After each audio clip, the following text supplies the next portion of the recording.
আপনি করে হাতে যদি সময় থাকে তাহলে এই ভিডিওটা স্কিপ করবেন না, এই ভিডিওটা আপনারা ফুল ভিডিওটা দেখেন।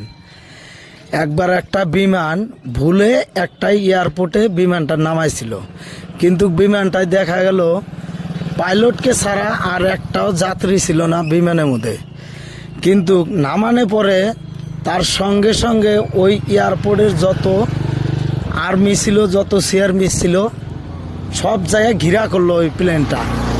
কিন্তু প্লেনটা ঘেরা করার পরে পাইলটকে প্লেনে থেকে নামানো হলো যে তুমি এখানে নামাইছাও কেন প্লেনটা, মানে এখানে তো তোমার কোনো পারমিশন নাই।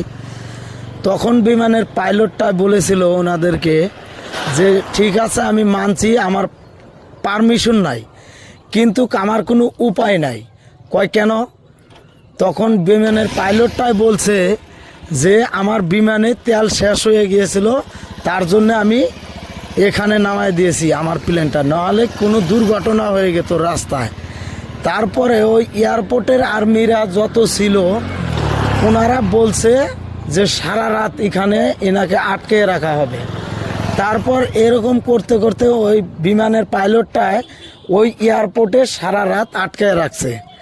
কিন্তু তারপরে ওনাকে বলা হয়েছে যে নেক্সটে যদি আবার কোনো পারমিশন ছাড়া বিনা পারমিশনে এই এয়ারপোর্টে আসো, প্লেন নামাও, তাহলে তোমার কিন্তু জেল হতে পারে বা ভবিষ্যতে ফাঁসি হতে পারে। কিন্তু বিমানের পাইলটটাই তারপর কি করলো, বিমানটা নিয়ে চলে গেল।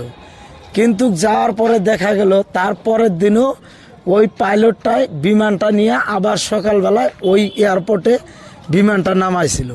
কিন্তু তারপরে ওই এয়ারপোর্টে যত আর্মি সিআরপি ছিল তারপর যায় ওখানে আবার ঘিরে দিল। কিন্তু ওই দিন সকালে দেখা গেল বিমানে পাইলটকে ছাড়া আরও একটা যাত্রী ছিল, কিন্তু যাত্রীটা হলো মহিলা যাত্রী। তারপর যায় ওনাকে ঘিরা করলো, যত আর্মি সিআরপি ছিল এয়ারপোর্টের, ঘিরা করে ওনাকে নিয়ে আসলো।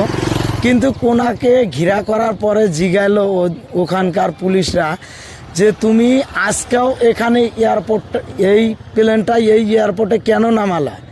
কারণ তোমাকে তো কালকে বলা হয়েছে যে তোমার জীবনের ভরসা নাই, যে তোমাকে ফাঁসিও হতে পারে বা জেলও হতে পারে তোমার এই এয়ারপোর্টে বিনা পারমিশনে প্লেন নামালে। কিন্তু তারপর পাইলটে বলল ঠিক আছে আমি আপনাদের কথা মানছি, জানি আমার জেল হতে পারে, আমার জীবনের ভরসা আছে বা আমার জীবনের মূল্য আছে, আমার জীবনের ভয় আছে, তারপরও আমি নামাইছি। কিন্তু একটা কথা আপনারা শুনলে আচরিত হয়ে যাবেন, কারণ তখন বিমানের